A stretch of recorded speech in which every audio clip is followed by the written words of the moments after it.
ನಮಸ್ಕಾರ. ಡಾಕ್ಟರ್ ಸಿದ್ದು ಅವರು KK news Kannada channel ಅಂತ ಒಂದು ಒಳ್ಳೆ ಯೂಟ್ಯೂಬ್ ಚಾನೆಲ್ ಅವರು ಓಪನ್ ಮಾಡಿದ್ದಾರೆ. ಆ ಯೂಟ್ಯೂಬ್ ಚಾನೆಲ್ನ ವಿಶೇಷತೆ ಅಂತ ಹೇಳಿದ್ರೆ ಅದರಲ್ಲಿ ಕೇವಲ ಸಣ್ಣ ಮಕ್ಕಳು ದೊಡ್ಡವರು ಯಾವುದೇ ಒಂದು ವಯಸ್ಸಿನ ಅಂತರ ಇಲ್ಲದೆ ಹೆಚ್ಚು ನಮ್ಮ ಕನ್ನಡಕ್ಕೆ ಸಂಬಂಧಪಟ್ಟಿರುವಂತಹ ಕರೆಂಟ್ ಅಫೇರ್ಸ್ ಎಲ್ಲ ಮಾಹಿತಿ ಸಿಗ್ತಾ ಇದೆ.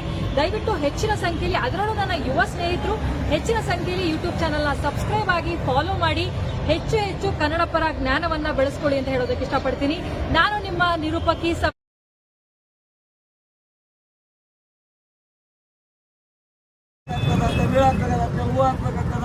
ನಮ್ಮ ಕರ್ನಾಟಕದಲ್ಲಿ ಮಾತೃಭಾಷೆ ಯಾವುದಾದ್ರೂ ಇದ್ರೆ ಅದು ಕನ್ನಡ ಭಾಷೆ ಆಗಿರಬೇಕು.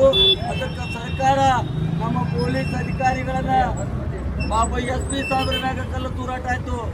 SP ಸಾಹೇಬ್ರ ಮ್ಯಾಗ ಕಲ್ಲು ತೂರಾಟ ಆದಾಗ ಅವರು ನಿರ್ಗತಿಕರು ಪಾಪ ಕಾನೂನು ಸುವ್ಯವಸ್ಥೆ ಕಾಪಾಡೋ ಸಂದರ್ಭದಲ್ಲಿ ಕಲ್ಲು ತೂರಾಟ ಮಾಡಿದ ಸಂದರ್ಭದಲ್ಲಿ ಸರ್ಕಾರ ಅದನ್ನ ಅಧಿಕಾರಿಗಳು ಮುಚ್ಚಿಕೊಂಡ್ರು ಅಂತ ಸರ್ಕಾರ ಕಪಿಮುಚ್ಚಿಯಲ್ಲಿ ಇಟ್ಕೊಂಡು ಪೊಲೀಸ್ ಅಧಿಕಾರಿಗಳಿಗೆ ಒಂದು ಭಯದ ವಾತಾವರಣ ನಿರ್ಮಾಣ ಮಾಡಾಕತ್ತಾರ. ಪೊಲೀಸ್ ಅಧಿಕಾರಿಗಳಿಗೆ ಏನಂತಂದ್ರೆ ಅವ್ರನ್ನ ಅಲ್ಲೇ ಹತ್ತಿಕ್ಕುವಂತ ಕೆಲಸ ಮಾಡ್ರಿ, ಅವ್ರನ್ನ ಏನು ಇದು ಮಾಡಬೇಡ್ರಿ, ಇಲ್ಲ ಪೊಲೀಸರಿಗೆ ಫುಲ್ ಬಂದೋಬಸ್ತ್ ಏನಾದರೂ ನೀವು ಒಂದೇ ಒಂದು ತಾಸು ನೀಡಿದ್ರೆ ಹಿಂದೂ ಆಗಿರಲಿ ಮುಸಲ್ಮಾನ್ ಆಗಿರಲಿ ಯಾವುದೇ ದೇಶದ್ರೋಹಿ ಚಟುವಟಿಕೆ ಮಾಡ್ತಾರ ಅವನು ಒತ್ತು ನಿಲ್ಸಂತ ತಾಕತ್ ಯಾರಿಗಾದ್ರೆ ಅದು ನಮ್ಮ ಕರ್ನಾಟಕ ಪೊಲೀಸ್ ಅವರ ಶಕ್ತಿ ಐತಿ ಅಂತ ಮಾತನಾಡ್ತೀನಿ. ಆ ಶಕ್ತಿಯನ್ನು ಕುಗ್ಗಿಸಲು ಈ ರಾಜಕಾರಣಿಗಳು ನಡುವರ್ಕ್ ಬಂದು ಪಾಪ ಅವ್ರನ್ನೇ ಸಸ್ಪೆಂಡ್ ಮಾಡುವುದು, ಅವ್ರ ಮೇಲೆ ಕ್ರಮ ಜರುಗಿಸ್ತೀನಿ ಅಂತ ಹೇಳಿದ್ರಿಂದ ಭಯದ ವಾತಾವರಣ ನಿರ್ಮಾಣ ಮಾಡತ್ತಾರೆ. ಅದಕ್ಕೆ ನಾವೆಲ್ಲರೂ ಕೂಡ ಮಹಾಪುರುಷರ ಛತ್ರಪತಿ ಶಿವಾಜಿ ಅವರಿಗೆ ಅಪ್ಪನ ಆಗ್ಯದಪ್ಪ ಅಂದ್ರೆ ಬರುವ ದಿನಮಾನಗಳಲ್ಲಿ ನಾವೆಲ್ಲರೂ ಕೂಡ ಛತ್ರಪತಿ ಶಿವಾಜಿ ಮಹಾರಾಜರು ಆಗಬೇಕು ಅಂತ ತಿಳಿಸಿದ ಈ ಮೂಲಕ ಎಚ್ಚರಿಕೆಯನ್ನು ರವಾನೆ ಮಾಡಿ ನಾನೊಂದು ಎರಡು ಮಾತು ಮುಗಿಸುತ್ತೇನೆ. ಜೈ ಬಸವೇಶ್ವರ, ಜೈ ಶಿವಾಜಿ.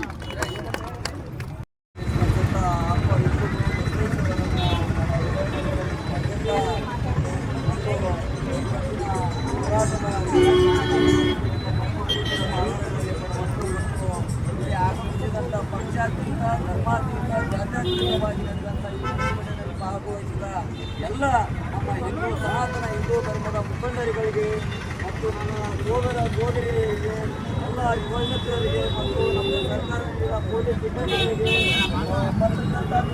ಎಲ್ಲರಿಗೆ ಇದು ನೋಡ್ರಿ, ಪದೇ ನಾವು ಭಾರತ ದೇಶದಲ್ಲಿದ್ದೇವೋ ಏನು ಪಾಕಿಸ್ತಾನದಲ್ಲಿದ್ದೇವೋ ಏನು ಬಾಂಗ್ಲಾದೇಶದಲ್ಲಿದ್ದೇವೋ ಅನ್ನೋದು ನಮಗೆ ತಿಳಿಯದಂತಾಗಿದೆ.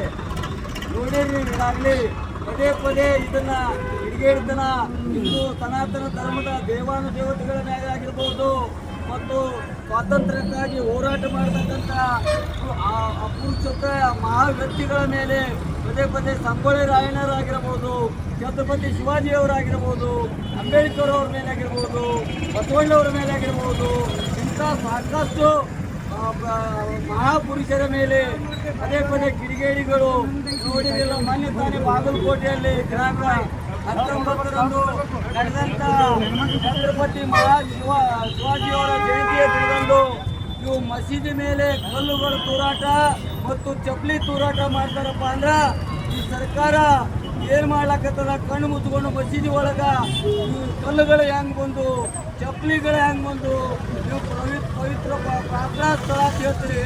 ಪ್ರಾರ್ಥನಾ ಸ್ಥಳದಲ್ಲಿ ಈ ಕಲ್ಲುಗಳನ್ನು ಇಟ್ಕೊಂಡು, ಆಯುಧಗಳನ್ನು ಇಟ್ಕೊಂಡು, ಚಪ್ಪಲಿಗಳನ್ನು ಮ್ಯಾಗ ಹಾಕೊಂಡು ಮಸೀದಿ ಮೇಲೆ ಕೂತ್ಕೆಸಿಂದ ನೀವೇನಾದರೂ ಪ್ರಾರ್ಥನೆ ಮಾಡ್ತೀರಾ ಅಂತ ಎಲ್ಲ ಮುಸಲ್ಮಾನರಿಗೆ ಹೇಳಕತ್ತಿಲ್ಲ. ನಾನು ಅಲ್ಲಿರ್ತಕ್ಕಂಥ ಕಲ್ಲನ್ನು ಎಸೆದಂಥ ಚಪ್ಪಲಿಯನ್ನು ಎಸೆದಂಥ ಕಿಡಿಗೇಡಿ ಮುಸಲ್ಮಾನರಿಗೆ ಹೇಳಾಕತ್ತೀನಿ. ಈ ದೇಶದಲ್ಲಿ ನಾನು ಹೇಳಾಕತ್ತೀನಿ ಅಂದ್ರೆ ಅಲ್ಲಿರ್ತಕ್ಕಂಥ ಮಸೀದಿಯ ಮೌಲಾನ್ಗಳು ಮತ್ತು ಆ ಚೇರ್ಮನ್ಗಳ ಮೇಲೆ ಕೇಸನ್ನು ನಮೂದನ ಮಾಡಬೇಕು ಅವ್ರ ಮ್ಯಾಗ ಕೇಸ ಪ್ರಕರಣ ದಾಖಲೆ ಮಾಡ್ತೀರಿ ಮತ್ತು ನಮ್ಮ ಪೊಲೀಸ್ ಅಧಿಕಾರಿಗಳ ಮೇಲೆ ಬೆದರಿಕೆ ಹಾಕ್ತೀರಿ, ನಿಮ್ಮನ್ನು ಸಸ್ಪೆಂಡ್ ಮಾಡ್ತೇವೆ. ಸನಾತನ ಧರ್ಮದ ಒಂದು ಯಾವುದಾದ್ರೂ ಒಂದು ಎಕ್ಸಾಂಪಲ್ ಹೇಳ್ತೀನಿ ನಿಮ್ಗೆ. ಒಂದು ರಂಜಾನ್ ಆಗಿರ್ಬೋದು, ಮತ್ತು ಬಕ್ರೀದ್ ಆಗಿರ್ಬೋದು, ಒಂದು ಈದ್ ಮಿಲಾದ್ ಆಗಿರ್ಬೋದು, ನಿಮ್ಮ ಹಬ್ಬಗಳ ಮೇಲೆ ನಾವೇನಾದರೂ ಕಲ್ಲು ತೂರಾಟಕ್ಕೆ ತಯಾರಾದೆವು ಅಂದ್ರೆ ನಿಮ್ಮ ಹಬ್ಬ ಯಾವ ಹಬ್ಬ ಕೂಡ ಭಾರತಕ್ಕೆ ಯಾಕೆ ಹೇಳಕ್ಕೆ ಬಯಸ್ತೀರಪ್ಪ ಅಂದ್ರೆ ನಮ್ಮ ಸನಾತನ ಧರ್ಮದವರು ನೀವು ಪವಿತ್ರ ರಂಜಾನ್ ಹಬ್ಬದಿಂದ ಸಾವಿರಾರು ಸಂಖ್ಯೆಯಲ್ಲಿ ನೀವು ನಮಾಜ್ಗೆ ಹೋಗುವ ಸಂದರ್ಭದಲ್ಲಿ ನಾವು ನಿಮಗೆ ಯಾವುದೇ ಅಡೆತಡೆ ಮಾಡಿಲ್ಲ. ಮತ್ತು ಮತ್ತು ಇದು ಮೊಹರಂದಲ್ಲಿ ಕೂಡ ನಿಮ್ಮ ಜೊತೆ ನಾವು ಅಣ್ಣ ತಮ್ಮರು ನಮ್ಮ ದೇಶಕ್ಕಾಗಿ ಯಾರು ನಮ್ಮ ದೇಶಕ್ಕಾಗಿ ನೀವು ಪ್ರೀತಿ ಮಾಡ್ತೀರಿ ನಾವು ನಿಮ್ಮ ಜೊತೆ ಎಲ್ಲರ ಜೊತೆ ಇದ್ದೇವೆ. ಕೆಲವೊಂದು ಕಿಡಿಗೇಡಿ ಮುಸಲ್ಮಾನರು ಮಾತ್ರ ಈ ಕೃತ್ಯವನ್ನು ಎಸಗಿದ್ದಾರ. ಅವರನ್ನ ಎಲ್ಲ ಮುಸಲ್ಮಾನರ ಚೇರ್ಮನ್ಗಳಾಗಿರ್ಬೋದು, ಮೌಲಾನಗಳಾಗಿರ್ಬೋದು, ಅವರು ಹದ್ವತ್ತಿನಲ್ಲಿ ಇಟ್ಕೊಂಡು ದೇಶದ ಮುನ್ನಡೆಯಕ್ಕೆ ಅವಕಾಶ ಮಾಡಿಕೊಡ್ಬೇಕು. ಮತ್ತು ದಿನೇಶ್ ಗುಂಡೂರಾವ್ ಅಂತ ನಿನ್ನೆ ನೋಡಿದ್ವಿ ನಾವು ಏನು ಮಾಡ್ಯಾರ, ಸರ್ಕಾರಿ ಕಾರ್ಯಕ್ರಮದಲ್ಲಿ ಉರ್ದು ಭಾಷೆಯನ್ನು ಹಾಕ್ಲಾಕತ್ತಾರ.